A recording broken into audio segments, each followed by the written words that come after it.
with the Revan's father. He is the one of the learner. Let's hear some of the feedback about our Bit Labs. Hi Andy. Hi. Revanth bit labs join అవ్వకుండా ఎలా ఉండేవాడు, అంటే ఏం చేసేవాడు? ఏం చేశాడని అదే చదువు అయిపోయింది, చదువు కంప్లీట్ అయిపోయిన తర్వాత ఇంటికాడ ఇప్పుడు ఏం చేయాలి సాయంత్రానికి క్రికెట్ మ్యాచ్ పోవడం, తర్వాత వేరే ఎంటర్టైన్మెంట్ ఏమి ఉండేది కాదు. వచ్చి కొద్దిగా ఇదే ఫీల్ అయ్యాడు, ఎట్లా ఏం చేయాలి ఇంక వాడి ఏ కాలేజ్ లో చదువుకున్నాడు? కేఎల్యూలో చదువుకున్నాడు. ఓకే, మీది విజయవాడేనా? మాది అమరావతి పక్కన కాసిపాడు. ఓకే, అక్కడ నుంచి మేము farmer. Okay okay. Bit lab గురించి మీకు ఎలా తెలిసింది? వాడే చెప్పాడని దీంట్లో మా వెబ్సైట్ లోనే ఎక్కడ చూశాడు, చూసి ఫస్ట్ ఆయన ఏంటంటే ఇంకా చదవాలి తర్వాత అనే కాన్సెప్ట్ లో ఉన్నాడు. చదవటం కాదమ్మా, ఇప్పటికే చాలా టైం అయిపోయింది, ఇంకా చదవటం కాదు, అమ్మాయి టైంకి మ్యారేజ్ చేయాలి,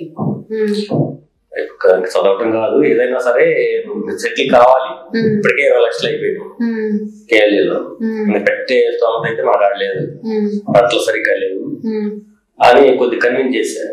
కన్విన్స్ చేసి చెప్పిన తర్వాత లేదు నాన్న సివిల్స్కి వెళ్ళాలి అని వాడు నాకు తెలియకుండానే ఆర్డర్ పెట్టాడు. బుక్స్ కి ఆర్డర్ పెట్టినా కూడా అది యాక్సెప్ట్ చేయాలి. సరే తర్వాత ఇట్లా ఆడి దీని మీద ఈ సెల్ చూస్తా ఎట్లా వచ్చిందో బిట్ ల్యాబ్స్ గురించి ఎట్లా అన్నా ఒక 10,000 కడితే వాళ్ళే కోచింగ్ లేదు వాళ్ళే జాయిన్ ఇస్తారంట అని చెప్పాడు. సరే వెళ్దాం కదా అని ఇద్దరం కలిసి వచ్చాము. ఆ రోజు మావాడు తలుపు కొడుకుతున్నాడు, మిర్రర్ కూడా, అంటే అంత కంగారులో ఉన్నాడు. బిట్ ల్యాబ్స్ కి వచ్చిన తర్వాత ఇక్కడే రూమ్ తీసుకున్నాడు, 4 ఫ్రెండ్స్ మంచి ఫ్రెండ్స్ పరిచయం అయ్యాడు. తర్వాత మీరు చెప్పారు కదా క్రికెట్ ఆడుతున్నాడని, బిట్ ల్యాబ్స్ లో జాయిన్ అయినాక తను ఏమన్నా చేంజ్ అయ్యాడా? చాలా చేంజ్ అయ్యాడు. ఇంకా అక్కడ ఏముంది, అక్కడ అంటే పల్లెటూరు, సాయంత్రానికి ఏం పాల్గొక 5ంటికి దాకా 3ంటికి అడిచిపోయి 5-6 దాకా ఆడుకొని వచ్చేవాడు, ఏం పాల్గొక. ఇక్కడికి వచ్చిన తర్వాత వీళ్ళు వర్క్ ఉంటుంది కదా, ఆ వర్క్ లోనే ఇంకా సతమతం అయిపోయేవాడు. వాడికి ఆడుకునే టైం ఏమి ఉండేది కాదు. ఫ్రెండ్స్ మంచి ఫ్రెండ్స్ ఉన్నారు. ఆ బియ్యం రైస్ బ్యాగ్లు కూడా వాళ్ళ ఫ్రెండ్స్ కి 5 కూడా నేనే పంపించారు. పోతే పోయింది, ముందు ప్రశాంతంగా పిల్లలు సెటిల్ అయిపోతాడు చాలా చాలా హ్యాపీగా ఉంది నాకు నిజంగా. ఎంత పిల్లలు ముందు మనం సెటిల్ అయ్యే దానికన్నా పిల్లలు సెటిల్ అయిందానికి మనకు తల్లిదండ్రులకి పెద్ద గర్వం ఏంటంటే పిల్లలు సెటిల్ అయితే ఇంకా అంతకన్నా పెద్ద గోల్ ఇంకోటి ఏమన్నది తల్లిదండ్రులకి. ఇక అక్కడ నుంచి నాకు ఎంత ఎక్కడ ఒక పెద్ద భారాన్ని మంచిగా ప్లేస్ అయ్యాడు. ఉదయం సాయంత్రం మాట్లాడతాడు. మెంటర్స్ గురించి ఏమైనా చెప్పావాడా? ఎలా సపోర్ట్ చేసేవాళ్ళు, ఎలా ఉంది ఓకే, ఎలా ఉంది ఎన్విరాన్మెంట్ ఏంటి? మీరు ఎప్పుడైనా మాట్లాడినా మీరు పేరెంట్స్ అంత డీప్ గా ఏమి చెప్పేవాడు కాదు, కానీ జనరల్ గా బాగా అంత క్లోజ్ గా ఉండేవాడు. చాలా బాగా ఫ్రెండ్లీగా ఉంటారు.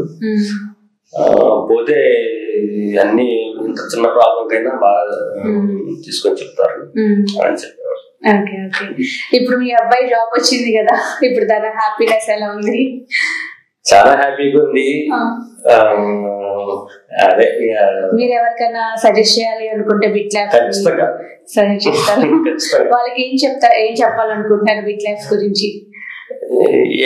ఇప్పుడు బిట్ ల్యాబ్స్ అంటే ఏందో తెలియక చాలా మంది చదువుకొని బీటెక్ అయిపోగానే ఖాళీగా రోడ్ల మీద దిగే వాళ్ళు పోలేడం మంది ఉన్నారు. వాళ్ళకి ముందు ఒక వస్తువు చేయాలంటే బంగారం ఒకటి ఉంటే సరిపోదు. ఆ వస్తువుని తయారు చేయడానికి కమ్మరు ఉండాలి, కొమ్మరు ఉండాలి, అవి తయారు చేయడానికి అన్ని కావాలి. అట్లానే బిట్ ల్యాబ్స్ ముందు ఒక ల్యాండ్ స్టేషన్ లాంటిది ఇచ్చి వాళ్ళకి నేర్పిస్తుంటే ముందు వాళ్ళు వర్క్ తర్వాత ఇప్పుడు సడన్ గా కాలేజ్ నుంచి ఇండస్ట్రీకి వెళ్ళాలి, కాలేజ్ నుంచి జాబ్కి వెళ్ళినా కూడా వాళ్ళు గ్యారెంటీగా సెటిల్ అవుతారని గ్యారెంటీ ఉండదు. ఇప్పుడు ఇట్లా అయినాయంటే ఇట్లా ఈ క్లైమేట్ కు వాళ్ళకి ఈ 2 నెలలు 3 నెలలు అలవాటు అయిపోతారు. అలవాటు అయిపోయి జాబ్ వచ్చిన తర్వాత కూడా ఇంకా వాళ్ళకి ఇబ్బంది అనిపించదు. మీరు బిట్ ల్యాబ్స్ కంటే ముందు ఇంకెలాంటివి ఏమన్నా చూసారా? లేదు లేదు, రావటమే బిట్ ల్యాబ్స్. సో మీ ఫీలింగ్ ఏంటి? ఫీలింగ్ ఏముంది, చాలా హ్యాపీగా ఉందండి. చాలా హ్యాపీగా. అప్పుడు అక్కడ కాలేజీలో ఉండగా TCS లో 3.5 ఎంతో ప్యాకేజ్ లో వస్తే వీడు పోలేదని నేను చాలా బాధపడ్డాను. రైతు నిద్రపోని రైతులు ఎన్నో ఉన్నాయి. వచ్చిన జాబ్ చేరలారా పోగొట్టుకున్నావు అని పెద్దగా మా వాడిని అరవలేదు, కోపడలేదు. పోగొట్టుకున్నాడే చేరలారా పోగొట్టుకున్నాడే అనే బాధ ఒకటి ఉండేది. ఆ బాధ ఇప్పుడు పోయింది, పూర్తిగా పోయింది. Thank you so much. తెచ్చుకోలేదు. థ్యాంక్ యూ అండి. మీరు అందువల్ల సపోర్ట్ ఉన్నంత వరకు మేము ఎప్పుడు ముందుకెళ్తూనే ఉంటాం. Thank you.